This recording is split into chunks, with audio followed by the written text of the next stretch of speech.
Every family has a bedtime ritual, those nightly routines that go along with jammies and teeth brushing and tucking in.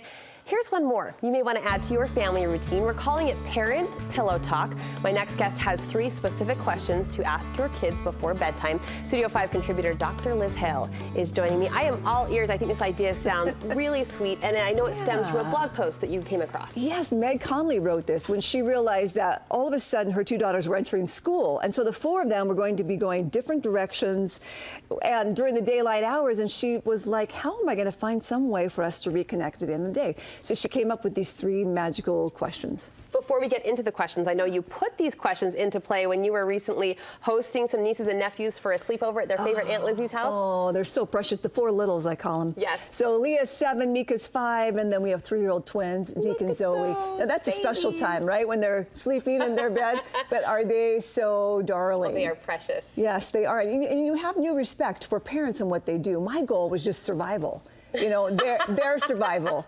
You know, for a 2-night sleepover, I just wanted 4 beating hearts to be alive and well when their parents came home. Well, it's true, though. The bedtime routine can be chaotic. I only have 2, but 2 and under can do us in some nights. Look at those babies. They're so sweet. Well, before we get into those questions, though, I just want to underscore the importance of these conversations. In fact, you're making a bold statement. You're saying those pre-bedtime conversations can even be more valuable, more important than the pre-bedtime stories. That came out of UCLA. They studied 275 families with children the ages of 4 and under, and they determined that it was 6 times more effective conversations, more than bedtime reading for word language development. 6 times. That's really quite impressive. Wow. So maybe your little ones aren't using big words, but the idea of conversation and the pacing and the tossing the ball to them and then them responding back, even if you don't understand them, is really important to their languaging development. To build that vocabulary. Yes, and you know, children, they love to hear you speak, but they really thrive on trying out speech themselves. Yeah. So they really, yes, you would know well.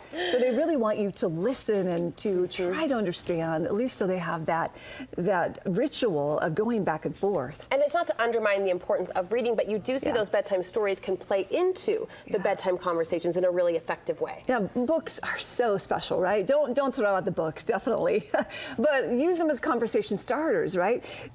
Do a springboard effect like Leah, our 7-year-old niece. She loves Harry Potter.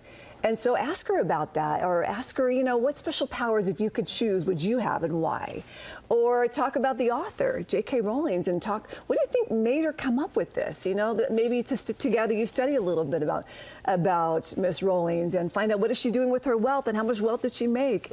Just get really curious. So use that as a springboard. Can our own stories, I know I have a sweet girlfriend whose daughter loves to have mommy and daddy tell her a story about when they were little. I mean, even those self-stories can be those good conversation igniters, right? Oh, yeah, kids love to hear from you. You know, at church and Sunday school, I work with these young girls who are 12 to 18, and they love their sleepovers too, right?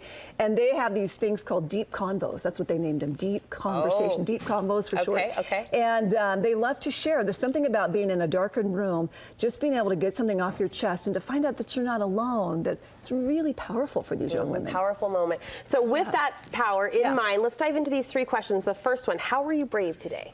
Yeah, isn't that a great question? I like that Again, question. Meg Conley, how were you brave today? You know, courage comes from many small acts, not just one big one. So teach them that, you know what, it's a good thing. It's like, oh, shoot, you mean you fell off the monkey bars, you tried for 3, and instead you just got 2. It's like, wow, I'm so proud of you. You should be so impressed with yourself that you tried. And I love that new Band-Aid on your new scrape. It looks pretty good, right? Or, oh, you're sad because your teacher asked you to spell your name and you couldn't. Oh, but you learned something about yourself, that writing well is really important to you. That's a cool discovery. So those small heroic acts. Yes, and do you want me to help you with that? Absolutely. How were you kind today? Question number 2. Kind is like a muscle and has to be stretched. Sometimes I think we give kindness a bad rap. We think it's about weakness or giving in to others, when it's really about building strength. It's about being strong. It's be able to look at observe a situation and make a determination by it, that maybe you stand up for a friend when everyone else is silent and she's being teased, or you sit by a classmate who's typically alone during lunch. Do something that's kind and then go home and return and report and have some fun. And listen to mom and dad share their report as well. Question number 3, how did you fail today? Isn't that a good one? If we want our children to seek success with any kind of consistency, Brooke, I think we have to really teach them to not fear failure. That is really okay. It's really okay. Just because we don't succeed doesn't mean we didn't fail. You know, we're going to have those bumps all the time, and they can lean on you for a little bit, and then one day they'll be able to be strong and lean on years of the things that you've taught them. I really appreciate the idea of making failure in a positive way a part of the daily conversation, making it a little more palatable. It's a part of our life, right? It just is. Powerful. Liz, thank you so much for sharing. My pleasure. We appreciate it.